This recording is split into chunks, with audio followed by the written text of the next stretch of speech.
చిరకాలం క్రితం దేవతలు మరియు అసురులు తరచూ ఘర్షణకు లోనయ్యే కాలంలో ఒకసారి అమరత్వాన్ని అందించే పవిత్ర మధువును పొందాలన్న తలంపుతో సముద్ర మథనానికి సిద్ధమయ్యారు.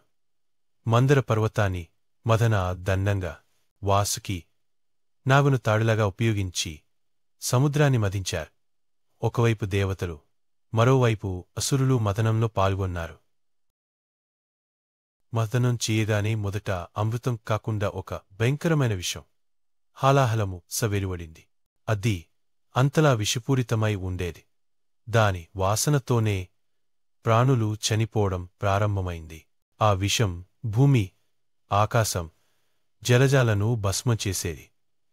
అందరూ భయాందోళనలకు లోనయ్యారు. దేవతలు తొలుత బ్రహ్మదేవుని దగ్గరికి, తర్వాత విష్ణువు దగ్గరకు వెళ్లి సహాయం కోరారు. కాని వారు స్పష్టం చేశారు, ఈ సృష్టిలో ఒక్క దేవుడే దీన్ని తట్టుకోగలడు, ఆ శివుడు. దేవతలు కైలాస పర్వతానికి వెళ్లి శివుని ధ్యానంలో నుండి మేల్కొలిపారు. వారి వేడుకలు విని లోకాన్ని కాపాడాలన్న కారుణ్యంతో శివుడు వెంటనే అంగీకరించాడు. ఆ విషాన్ని చూసి ఎవరూ దగ్గరికి కూడా వెళ్లలేకపోయారు.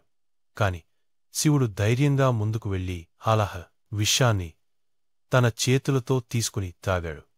కాని ఆయన దాన్ని లోపలికి మింగకుండా తన కంఠంలోనే నిలిపివేశాడు. ఆ విషం ప్రభావంతో ఆయన కంఠం నీలంగా మారింది.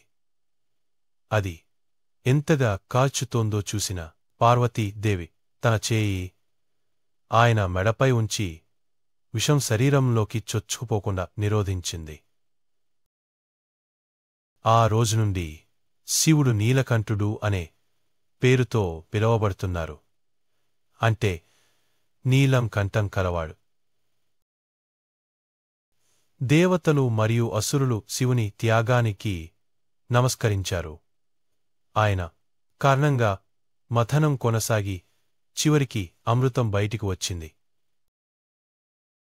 ఈ కథ శివుని శక్తి గురించి మాత్రమే కాదు, ఆయన పరమ కారుణ్యం, త్యాగాన్ని తెలియజేస్తుంది. నా